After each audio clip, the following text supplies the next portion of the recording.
Morning everyone. Another beautiful summer's day here in St Albans. Actually it's just stopped raining. There's a little bit in the air, so I think the weather gods are smiling on us again, and the bad weather doesn't stop us getting out anyway. So hope you're all doing well. It's been a crazy busy week. Had Superstands coming in, which is wonderful. If you don't know about these, then check out the posts on Facebook, Instagram, Telegram. So far we've got Superstands for July. There's London, Hertfordshire, which is happening here in St Albans, and we've got Berkshire, Pembrokeshire, Lancashire, Essex. I'm hoping I'm not forgetting anyone. The lists are up, and I will be putting out a poster with all the Superstands that are going ahead so far. So if that's something you'd like to get involved in, it's very easy. Just get in touch with me at either Sophia at standinthepark.org or stands at standinthepark.org, and I'll get the word out. It's the best way to really connect with your wider community of standers. Oh goodness, I'm on some really slippery mud here. I think I'm going to turn around and go the other way. Yes, it's obviously it's a great way to have fun and have big picnics and music and it just enjoy being out together, but ostensibly we're trying to really build up our networks now, build our communities on a local level and a regional level, and obviously all across the country and the world. That's the aim. And they're a great opportunity to start getting things in place. There's the temptation probably to be a little bit complacent. Some people are finding it, the lockdown's kind of over, even with things being pushed back, that life is relatively normal. It's not any kind of normal that I would like to see permanently in place, but it's we're seeing what's happening in Australia now as they head into autumn and winter. Things can just turn overnight, and it's time to get prepared. So we've been discussing here about setting up a standers food bank, getting our stuff together that we can share should things really take a turn for the worse, which, let's face it, it's looking far more likely that it's going to happen than not. People coming together to grow their own food, maybe hiring an allotment or sharing the one that they have.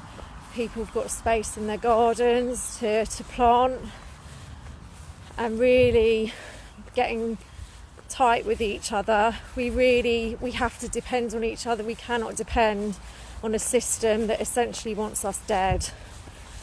So it's, expect the best but prepare for the worst is my motto. And also taking action in our everyday lives is what is going to turn this all around. It's all very well moaning about the situation, but what are we actually doing about it?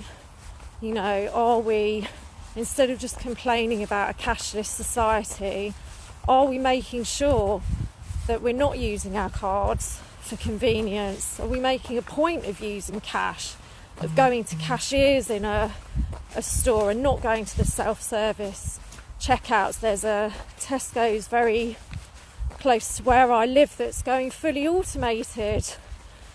And this is what they want to roll out everywhere to make people redundant. So we can change that by not going along with it.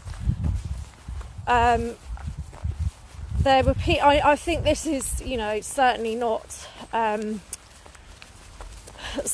something that would be the norm, but there were reports of people from leaving the protest on Saturday with their banners and flags and getting onto the underground and putting a mask on. I mean, it's what are we actually doing?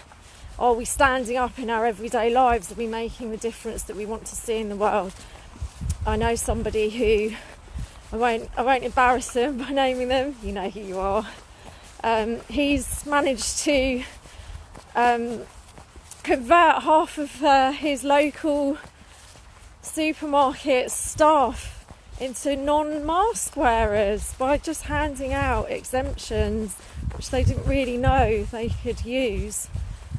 And morning, and they're coming back for more. And also he's managed to get a testing marquee that was set up near his stand to move on, and they have not been back. It's things like that where we're actually making a positive change in the world, and that energy spreads. So we can all inspire each other with our success stories, share them, what's working, what are we doing in our groups.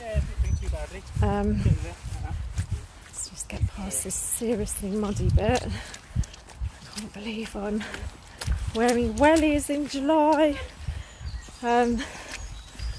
Puffing and panting.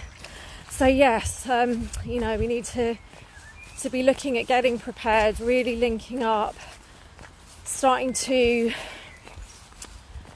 swap addresses and phone numbers like I've said before, if that's appropriate. So we can remain in contact with each other no matter what happens. I have actually got a list that I'm referring to here rather than doing my usual winging it completely. Yes, the freedom flag I wanted to mention. I've got my flag tucked under my arm. It's a good job they're waterproof. So we've launched the International Freedom Flag, and to kind of roll out alongside the worldwide freedom rallies that are coming up on July the 24th. So this is a flag it's intentionally plain yellow without symbols, because it's transcending all borders. Obviously we're synonymous with the smiley face is synonymous with our movement, but it's not necessarily something that translates to every culture, but just a single white my brain today, yellow even flag is a potent symbol. So we'd love to see just a huge wave of these all around the world. People can have them up in their windows, they can be waving them at the protests, have them in your car. So make your own. They're quite easy to do. We've got them cheap to buy if you want to order one. If you just look on the social media, the posts are there. Again, you can just get in contact with me if you'd like to order one. So I'm just approaching my stand now, and the sun's coming out, so that's nice.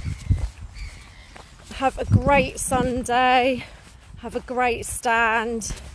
I'll be in touch again soon. Lots of love to you. Peace.